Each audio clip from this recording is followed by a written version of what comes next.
Good evening. Thank you for your invitation of this conference. I'm happy to be here, and avec Danilo, we will talk about spaces in cinema. Danilo. Good evening, nice to meet you. I'll let Kateryna start the presentation, and I will follow for the second part.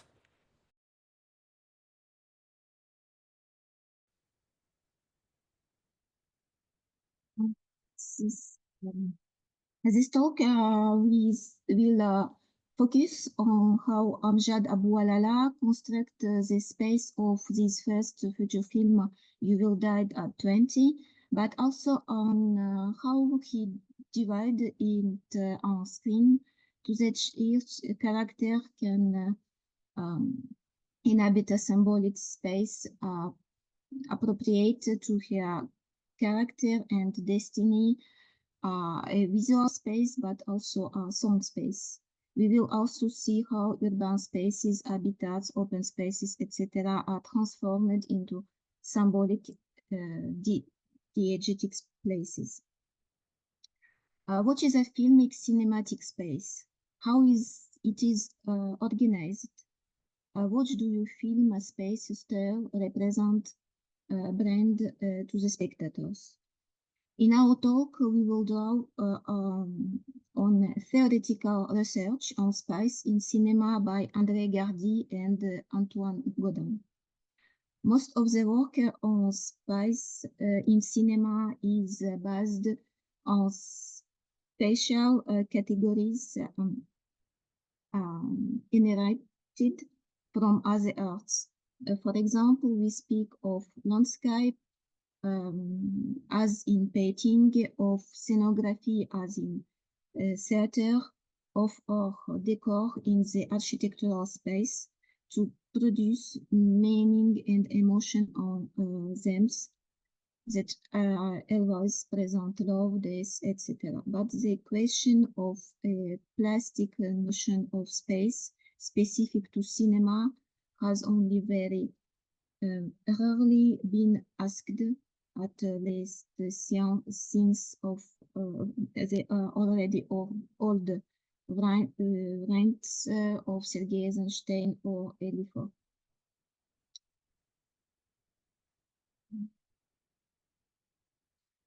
Cinematic space according to André Gardy.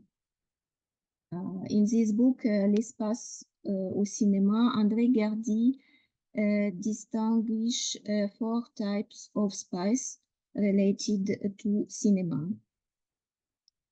The projection space, the one in which the spectator receives the film, the cinema is the screens.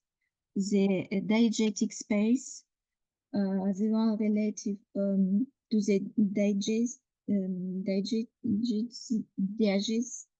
that is so to the space-time in which the story proposed by the film take place. Then the narrative space, that is to say the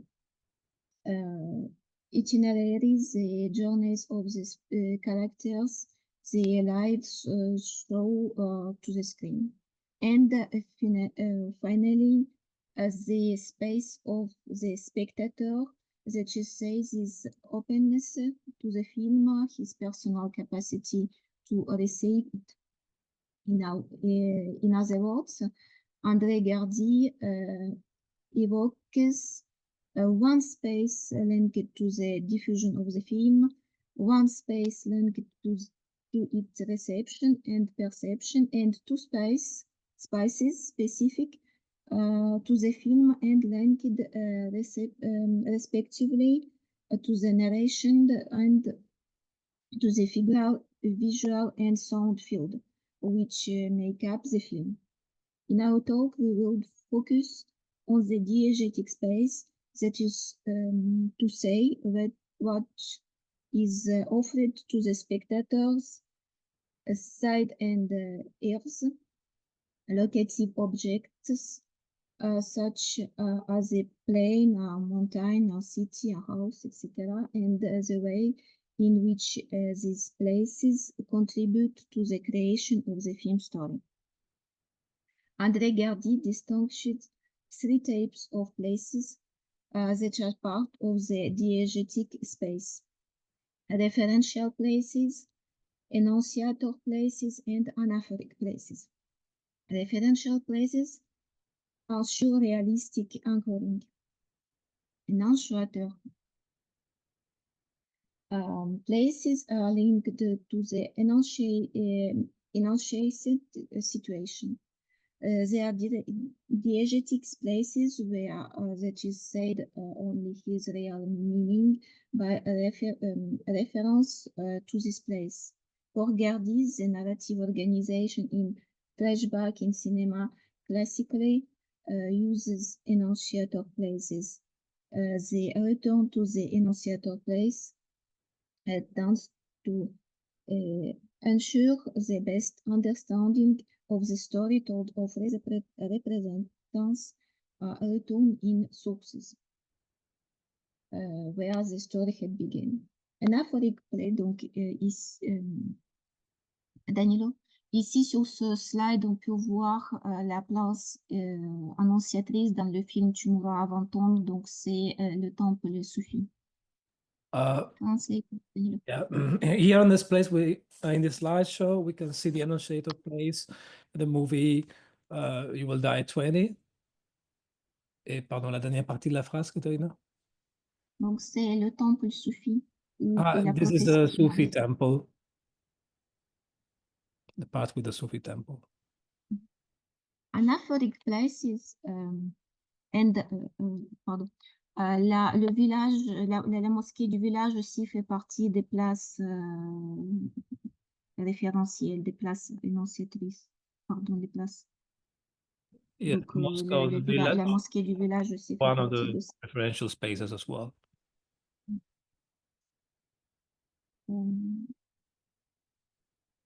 Anaphoric places where the network of call and reminding into the statement and there have an essentially organization and cohesive function.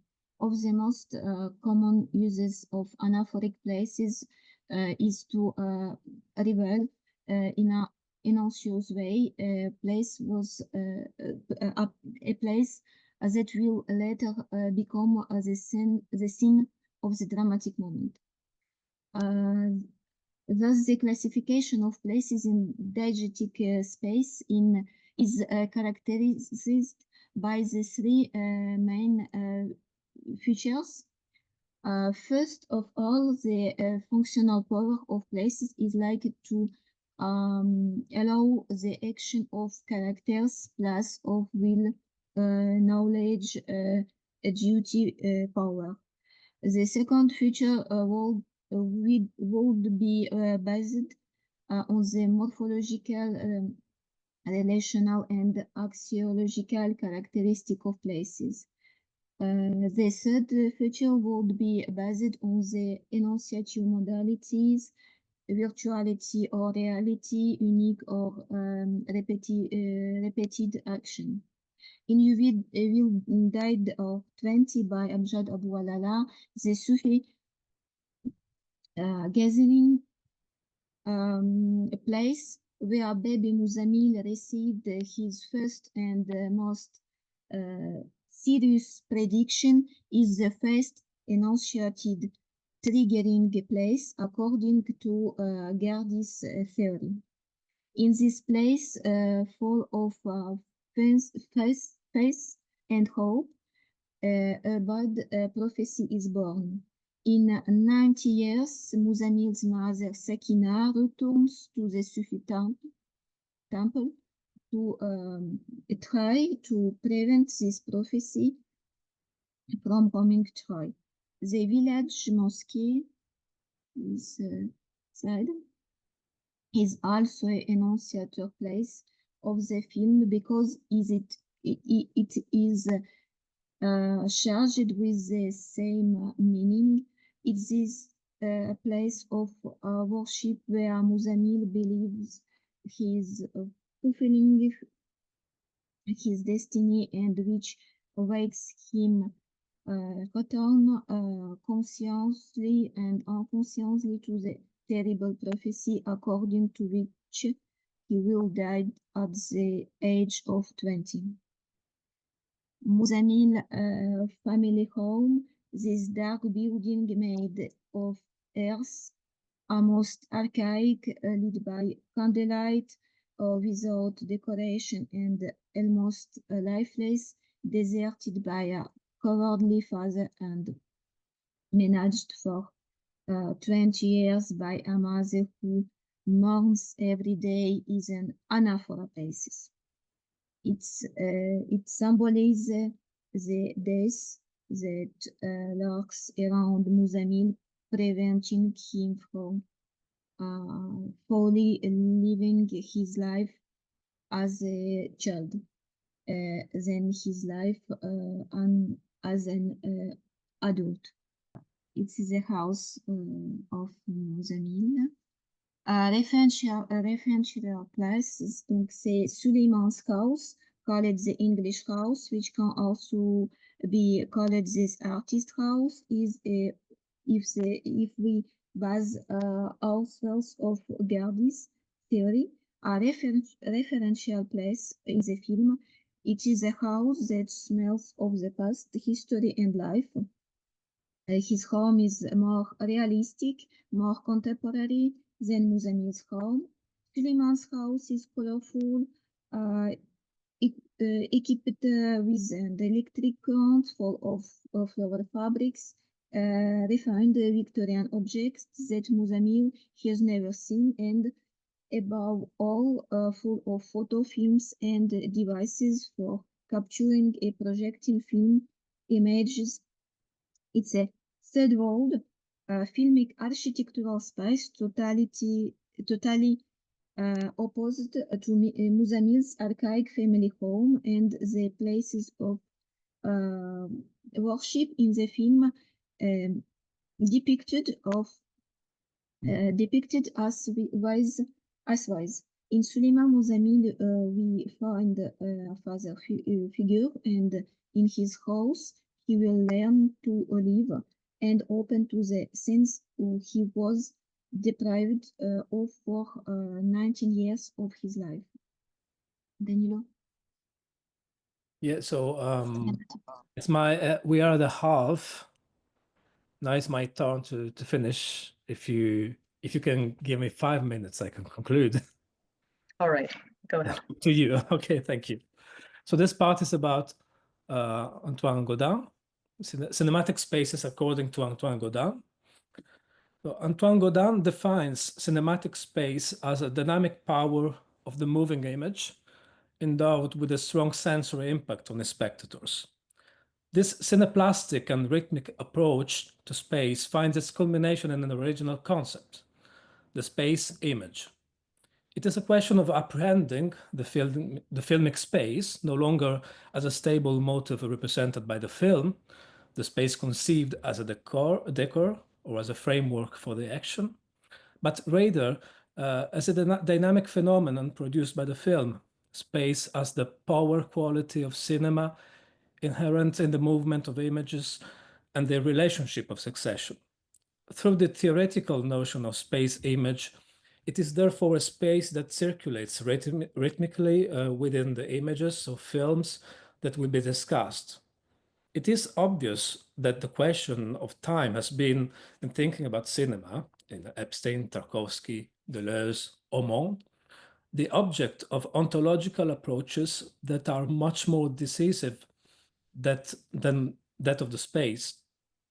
However, after the time image, it may now be useful to reflect on the cinema of the space image, a cinema that will make space both a primordial thematic and philosophical issues and an essential material of its own composition. To study this cinema, Antoine Gaudin mobilizes new theoretical tools, less dependent on the syntax specific to a supposed representative norm, the grammars based on the rules of classical cinema or on references to the pictorial Ouassinic heritage, and more closely linked to the primordial powers of cinema. In this perspective, Antoine Gaudin proposes to take up the problem of cinematic space at its base. In phenomenological terms, this, in order to remove as much as possible the presupposition inherent in our visual culture, and with the aim of bringing to existing theories a necessary complement to the analysis of the poetic of space. In the theoretical perspective on the space image, a film must no longer be considered only as a spectacle of space, it must also be understood as a spatial phenomenon in itself, which engages our entire body as a spectator. Our sight and hearing, of course, which are stimulated directly, but also our proprioceptive sense, that is to say, the continuous but unconscious sensory flow which crosses our body to adapt our interoceptive organs at each moment to the volume of the image perceived. Despite the effective immobility of the spectator in the cinema, this proprioceptive sense is permanently activated during the screening of a film, and this, whatever the manifest content of its images.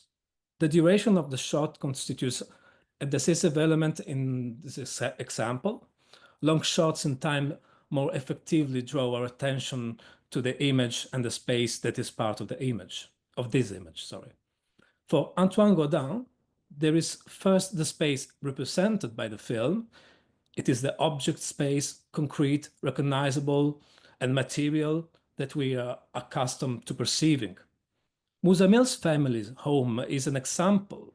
We're facing the space in a relationship of identification projection encouraged by the realism of cinema.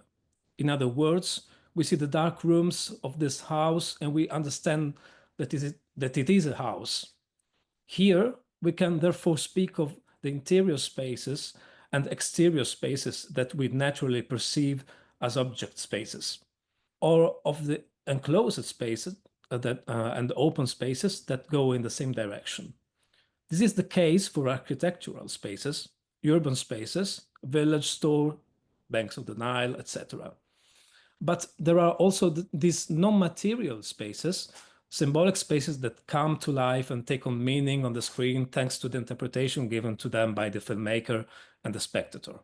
Antoine Gaudin calls them the space inscribed in the body of film. We are in this space in a situation. The space is inscribed in the body of the film. The space inscribed in the body of the film corresponds, according to the researcher, to a felt signal space and to the pathetic movement of the cinematographic experience, that of a direct, immediately present, perconceptual relationship with a spatial phenomenon that constitutes the film. At this level, the cinema image is no longer considered as a window open on the represented world, according to Baysan, words borrowed from Alberti, but as a primordial organic structure within which is inscribed throughout the projection an abstract and evolving distribution of different images. We feel this distribution primarily and only secondarily related to the perceptive, narrative, and psychological data that underlie our overall relationship to the work being screened. You Will Die at 20 as no material spaces, we can quote, in You Will Die at 20. We can quote the secular space and the religious space. This is the set of living spaces, Muzamil's house, Suleiman's house, Nayema's house, village store, and the religious spaces, the mosque and the Quranic school, the Sufi places. These non-material spaces are composed of several object spaces.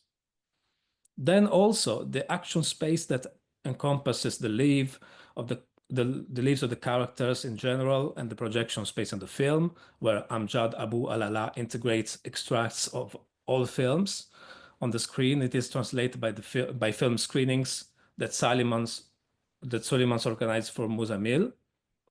Among the non-material spaces, we can also quote, for example, the earth and the water, the sky and the earth, top, bottom, life and death, represented respectively by the village and the cemetery, for example, then the arrival and the departure. For example, the arrival is shown in the film by an opening shot.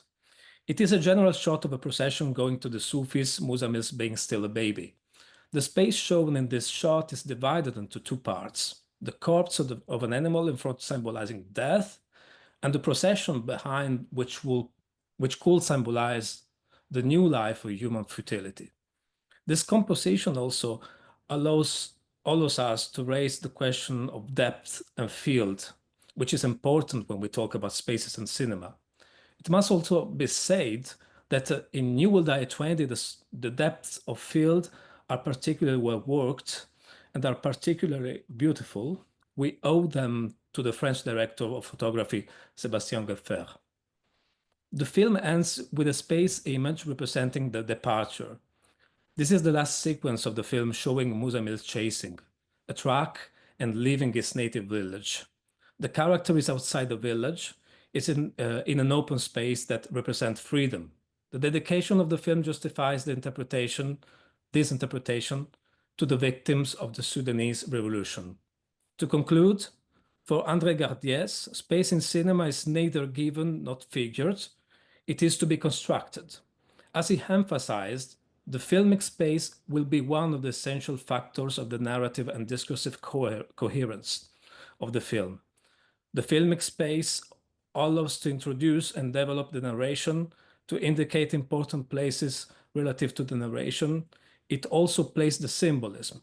For Antoine Gaudin, who defines the filmic space as image space, it is the material and non-material representation of places.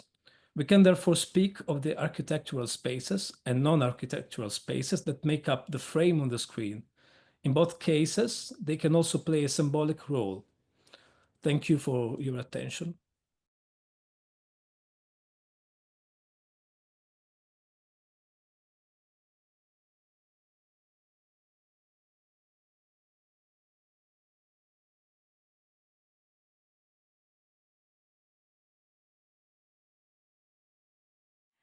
All right, in another lifetime, I was part of Docomomo Ireland, so I'm delighted to be here today to talk about refugee architecture in film. What comes into your mind when you hear the word refugee? Is it the image of someone from Africa or the Middle East in a camp? Is it a refugee you know in person? Do you have a refugee friend? Every minute, 500 hours of audiovisual material is uploaded on YouTube channels. 500 hours every minute. Today, I will argue that watching YouTube videos of forcefully displaced children in their new homes helps change the abstract notion of refugee into a human being. In 2015, more than 1 million refugees arrived in Europe within a few months. The number of refugees hosted in Europe rose from 7 million to 12 just within a year from 2021 to 22. Germany has more than 2 million refugees and asylum seekers, mostly from Syria and Ukraine. However, it's the developing countries that host most of all refugees, 75% in total. That's because displaced people tend to flee to countries close by. Turkey, where I'm originally from, and I live in Northern Ireland in the UK now, is the country hosting, so Turkey is the country hosting the highest number of refugees globally. 1 in every 10 people who have left their homeland is currently in Turkey. These are mainly Syrians under what's called temporary protection.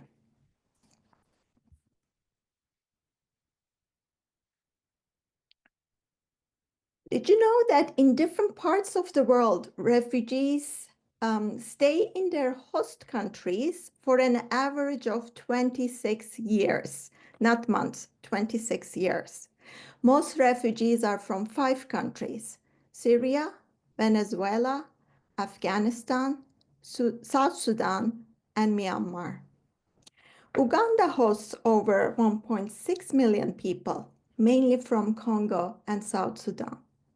More than 12 million people from Sudan have recently been displaced internally or to neighboring countries, Chad, South Sudan, Egypt, and Ethiopia.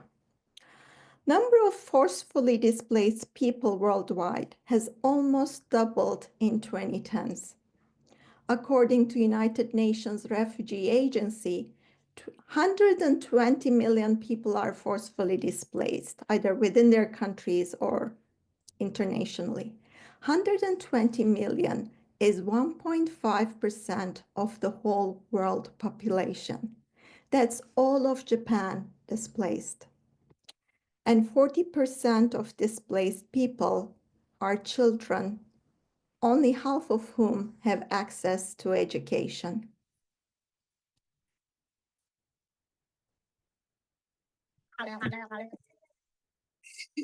Okay. Okay. What is your name? Me, my name Yamam. My name Hatem, my name Muhammad. Hi. Hi. Hello, Nurse. Hello. I'm just going to ask you 4 questions, all right? What is the one question you would ask to a refugee the same age as you? What does it feel like to not have a home? يخوف بس تصير ظلمة هون ما يشعلون لنا الأرض فيها. And not good because we sleep in tents. I would probably ask what was their life like before this happened to them.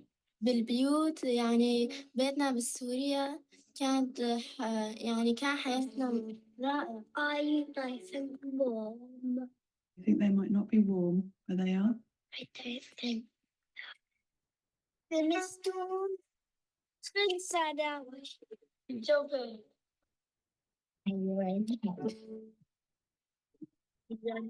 مين بس أنا بروح بنلعب وبنشيخ. What do you do? في زلمة جايب بسكليتات كثير بيستأجروا الأولاد ويصيروا يلعبوا صباح. What's it like? سوريا هلا عم ياخذوا ما بعرف يعني حدا أخي بياخذوهم بيعطوهم سلاح بيقولوا أنتوا لازم تهاجموا. How did you escape? بالصحراء أوروبا فتنا على بلاد كتير والله. If you had a wish that would come true, what would it be? Chica, maybe to fly. Oh, sweet. 100 ice creams. وأنا باخدها ببري يخوني خيلي بدور قد جاي راحت عمو مش يعني إذا فيما عم بخيل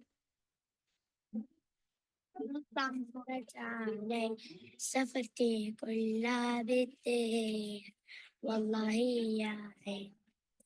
What's your message to one of them the same age as you? Come here and live with us forever.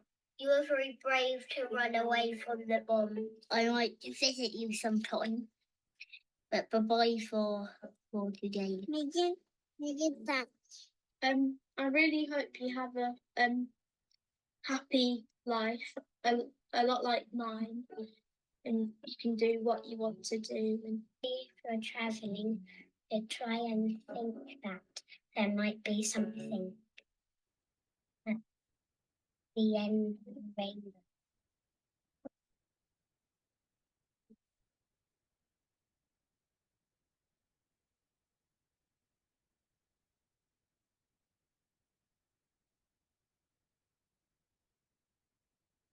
When a child is taken away from home, they may lose their center of existence, anchor, sense of reality.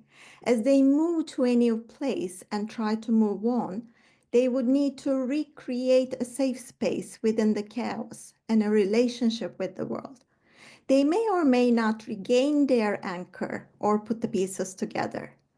A glimpse of the new homes of such displaced children are framed in various videos on YouTube. Regardless of why they are made These refugee videos can be a beneficial archive to understand the practices and lived spaces of minor migrants and to identify their architectural needs to develop a relationship between the refugee and their new home, new reality, new community. Refugee videos could help better understand their situation as they encourage identification. Videos break the barriers between us and them by showing others' lives and spaces. They can prevent generalization and typification as they present refugees as human beings, just like us. Refugee videos can also enhance familiarity by showing that refugees are not victims, but people who want to get on with their lives in a difficult situation. Videos like the Guardian's one that I've just shown you demonstrate parallels between the refugee children's challenges, preferences, and desires in comparison to children we know. Therefore, as an audiovisual media platform and archive, YouTube can encourage critical readings from various angles, including political, social, cultural, linguistic, cinematic, architectural, and urban. I'll now show you two videos without sound, and they concentrate on young Syrians in camps and host cities in the Balkans. And I'll talk through them.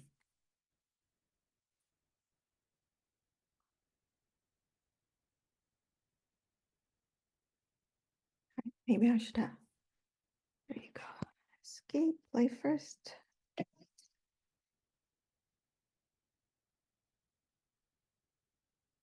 Sitting on the floor and facing the crowd passing by, Isa plays his plastic fillet on Istiklal Street. He does not really follow a tune. Rather, his small dirty fingers glide over the buttons. Occasionally, an adult puts some change in the box lying in front of him. We follow Isa until dark in the center of Istanbul as he plays his instrument, offers his fruit to the journalist, loses his flute to the police, walks around with other children, and finally falls asleep on the bus on the way home. Isa is one of the 500,000 Syrians who now live in Istanbul. Isa's story was told in 2014 by photojournalist Joe Duran for New Space television channel CNN, viewed more than 1.6 million times. This story is not an exception. Turkish and now Syrian child labor exists in Istanbul. Some of them have homes to go back to. Isa seems like one of them, as he would not spend money to take the minibus otherwise.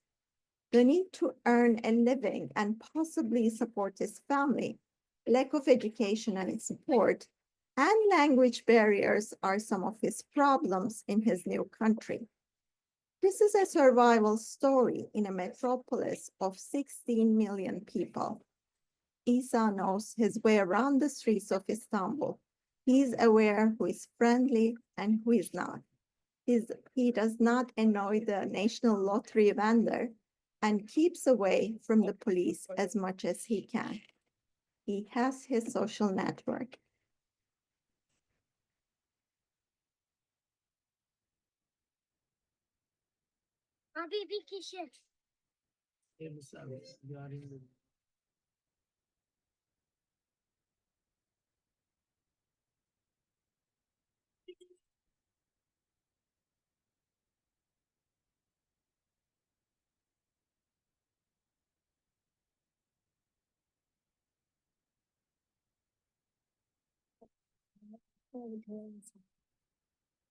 And that's the last video.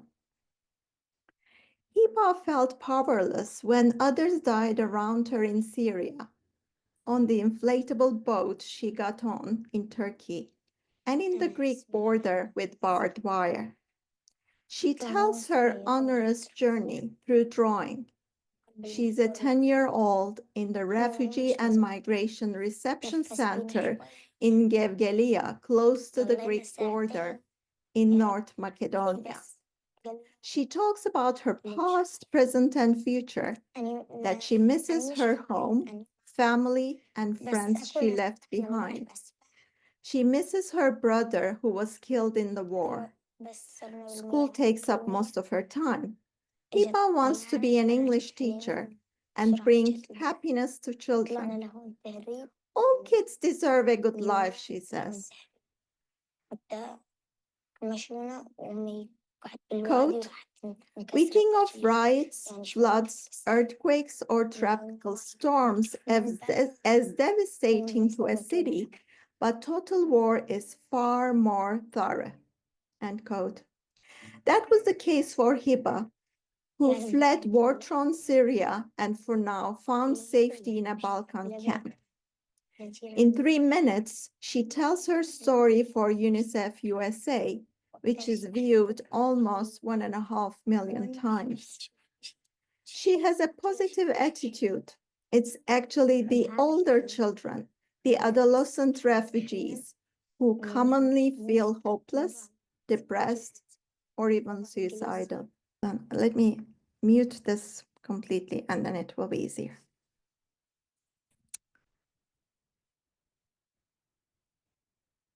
To conclude, as a mediated medium, video turns the child's daily routine into a performance that is staged, framed, shot, and then montaged.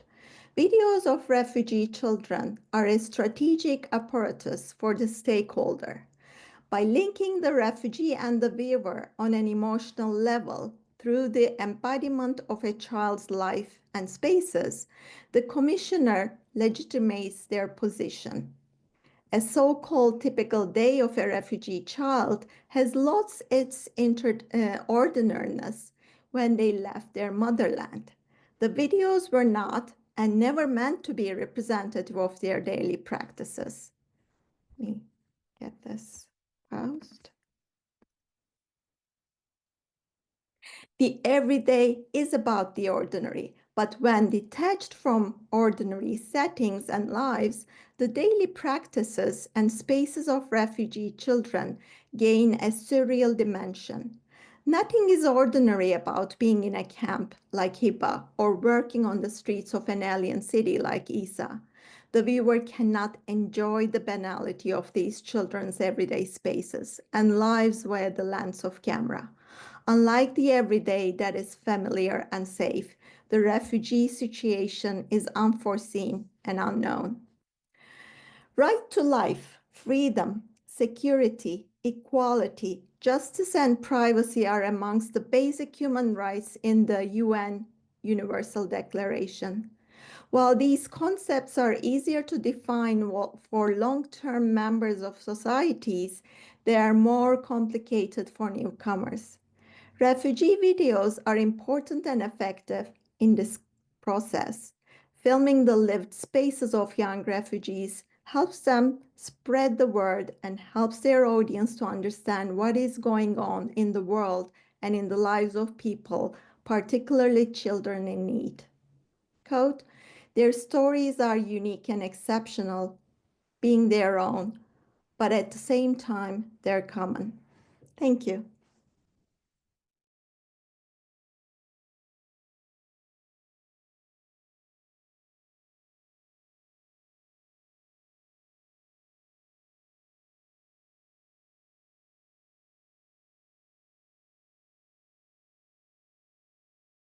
First of all, thank you for inviting me, and thank you to all the other speakers.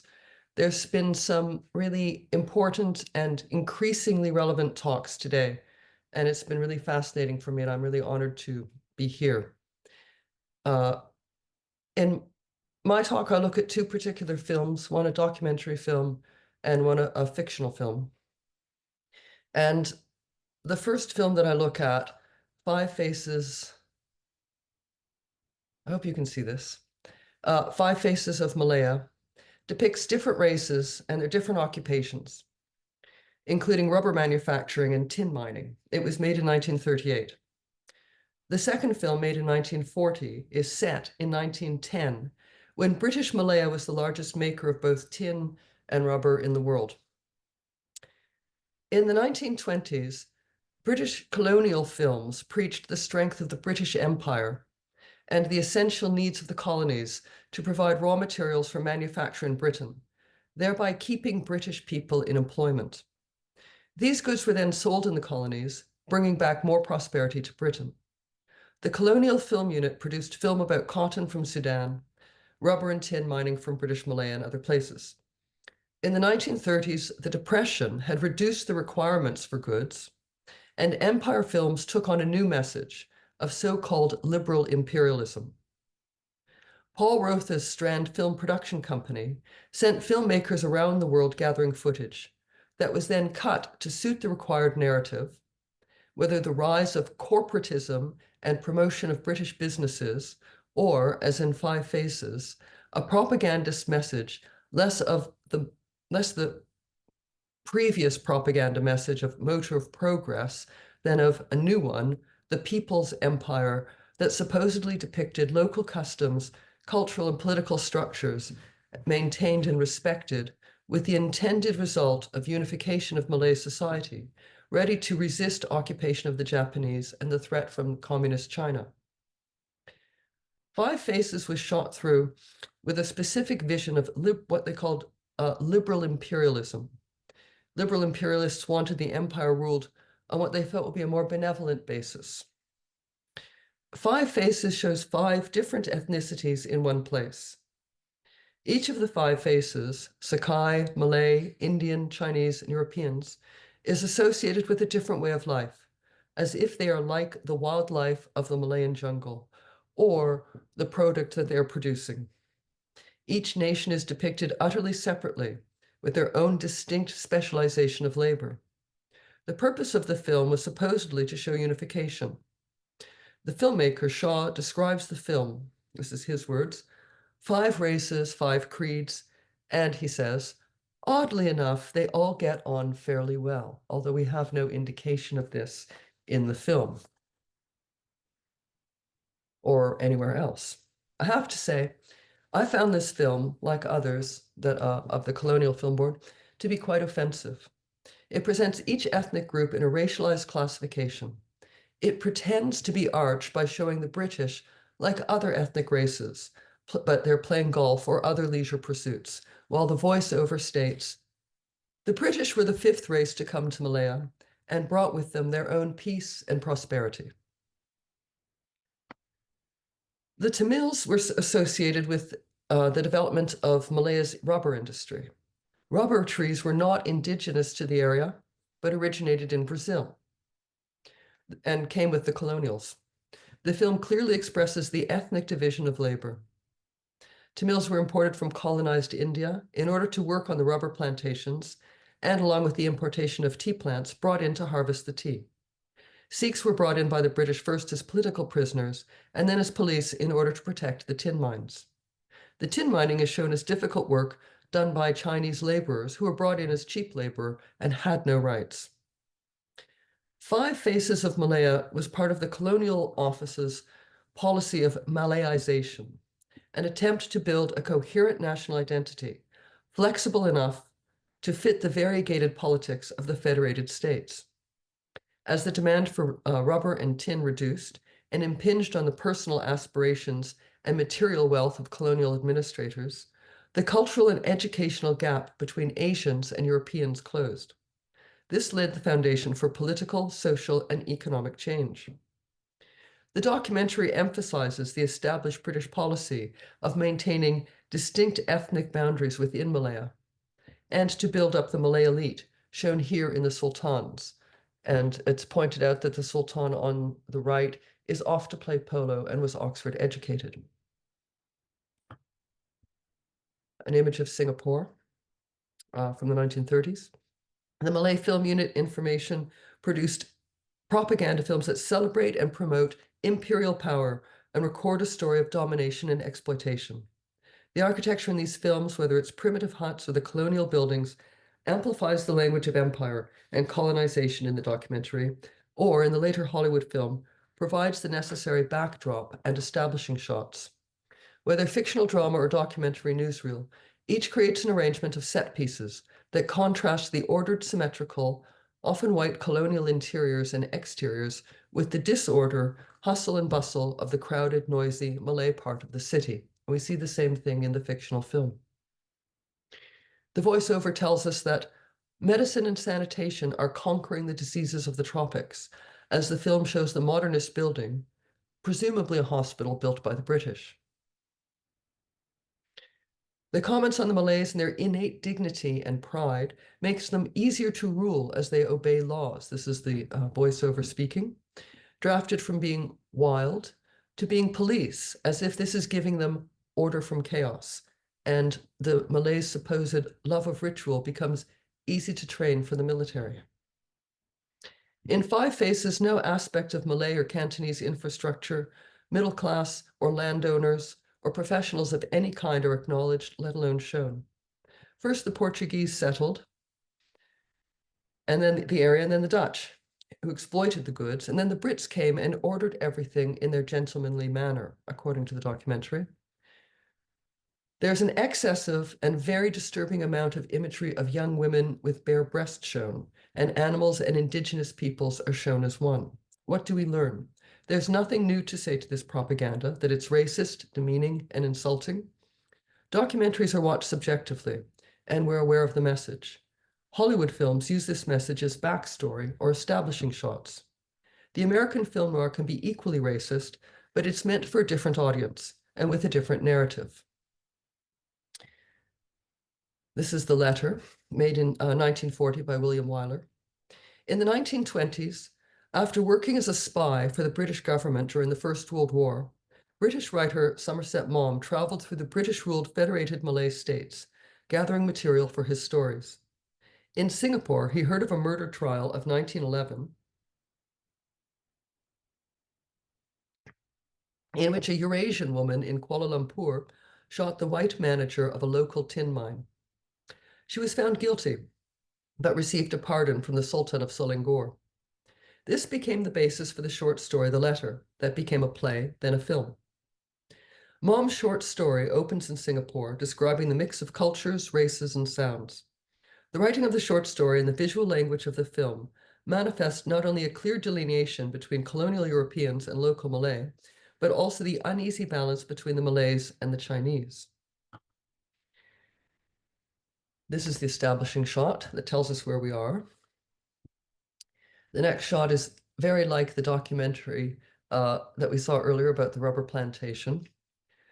So Wyler had done his research by watching the documentary films. And in The Letter, the wife of a rubber planter is arrested for shooting another planter and claims self-defense and is compromised by the scheming of a Cantonese clerk whose anglicized appearance belies his duplicity.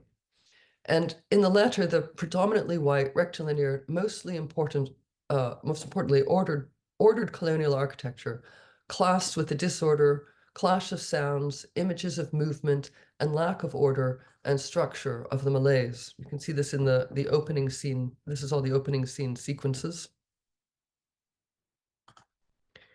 And it ends with the woman, played by Bette Davis, shooting the man on the stair. Significantly, the victim is shown on the stair, the liminal space between the colonial order or rectilinear precision seen in the louvers, the stripes of the furniture, and the frock worn by the murderer. As Homi Bhabha describes, the stair is a liminal space in between the designations of identity. The stair of the veranda connects the colonial with the land they occupy and the people within it, constructing the difference between upper and lower, black and white, British and Malay. In The Letter, the wife and her lawyer, you can see them below in the bottom left, but they arrive by car, driving through Chinatown. They visit the Chinese Quarter, which is depicted as half opium den and half curio shop. The wife acknowledges that she's never previously been to the Chinese Quarter, despite having lived there for over 7 years.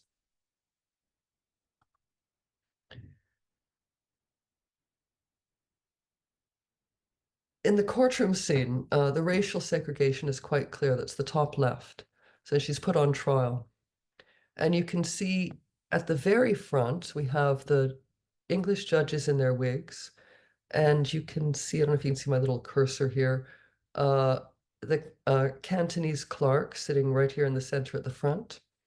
The white colonials in their hats and white suits in the courtroom, and standing at the back and crowded in the doorway, we can see the Malaysians who are crowded and slightly disordered, smaller. They don't really have seats, and they're a generalized crowd.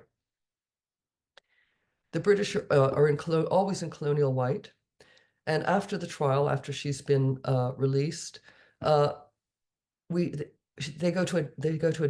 throws a party for them, and they appear dancing, and they look like so many automata dancing to their own destinies. On the top right, we see the Chinese clerk, who's Ong Chi Seng, who's played by Victor Seng Young.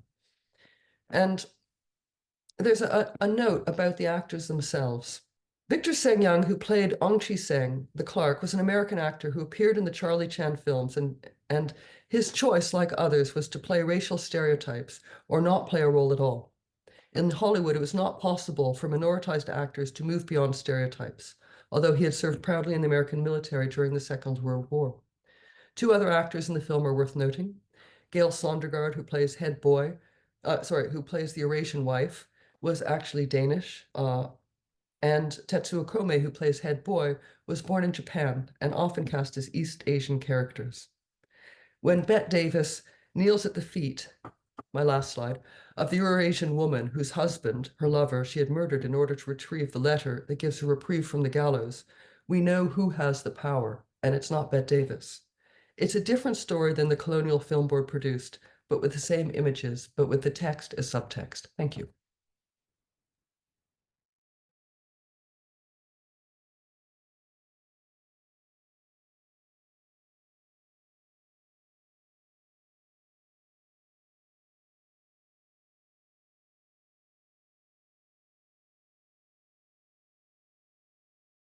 Thank you, Hannah, and thank you very much for inviting us. It was quite a packed but very generous and reflective day. So just for the sake of the time and also for the presentation, I'm gonna leave Ghita to present, and then I'm here for the Q&A later if you have time, of course. Okay, thank you. Hi, thank you for the presentations. They were all super interesting. So yeah, let's start so we don't get too late. So we're going to talk about Fragments of Memory, Moroccan cinema as a lens on history. First, to situate a bit, we are at the end of the French protectorate in 1956. Morocco experienced an intellectual effervescence marked by the search for modern and distinctly Moroccan cultural identity. The struggles for liberation emerged across various forms of expression, including cinema, which quickly established itself as a socially and politically committed art form. So this presentation will explore Moroccan cinema as a critical tool to address architectural history by looking at architecture in Morocco after this period. So we quickly became aware of the limitation of the available historiography on post-independence architecture in Morocco. That is why looking for other archives and opening up to other disciplines becomes really useful. To understand the cultural dynamic at the time, perhaps we could look at journals such as La Malif, created in 1966 by Zakia Daoud and Mohamed Loghlam, or journals like Souffle and Fes, founded in 1966 by Abdelatif Labi and Mustafa Nisabouri. Because in these significant journals, intellectuals explored the possibility of a new Morocco and were strongly engaged culturally and politically in the post-independence context. Kenza Sefrioui attests that the people that were active in these journals that were publishing were deeply convinced that culture is political, creation and research are never incidental acts, They are acts of taking a stance in the public space. In fact, these journals were politicized spaces where the contributors had a critical perspective. As the poet Mustafa Nisaburi mentioned, the experience of decolonization is a great journey.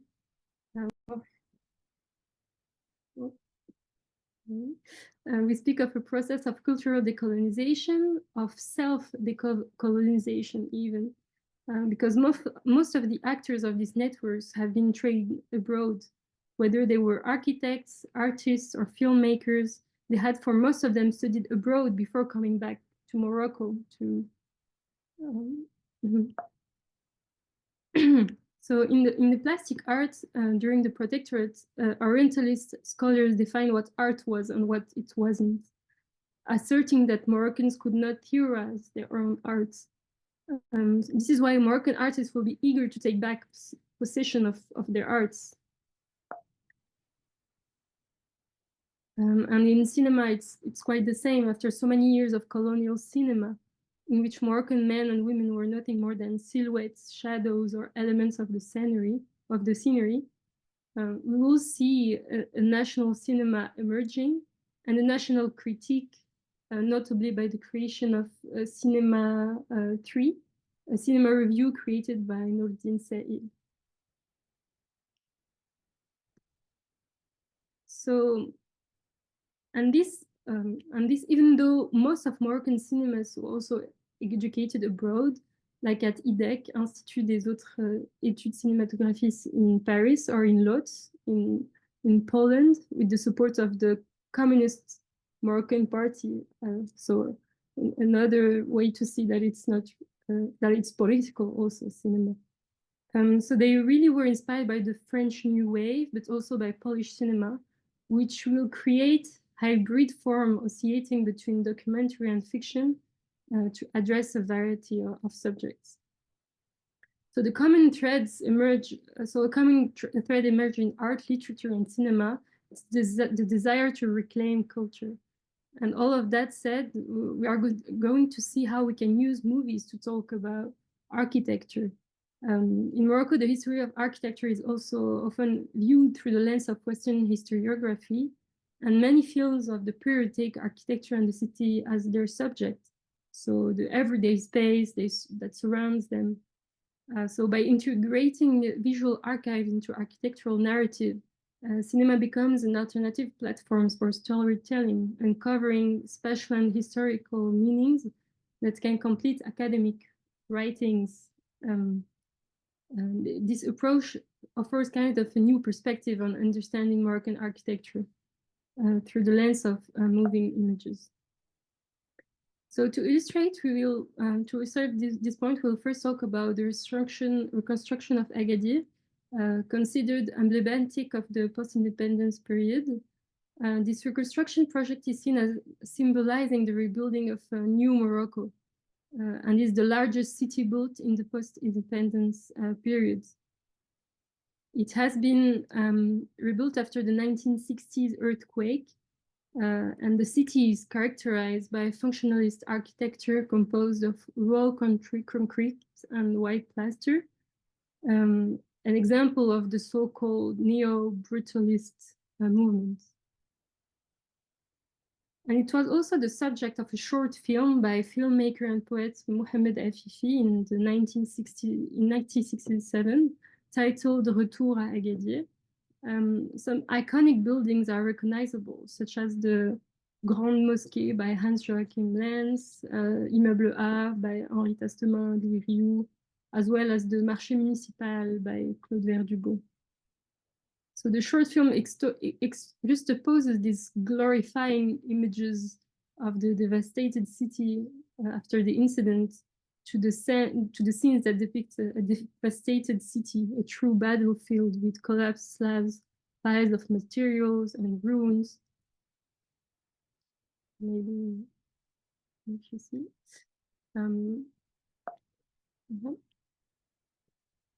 But also we can see the debris of the domestic spaces. The shots capture destroyed homes, kitchen, utensil, and family photographs scattered in what was once living spaces.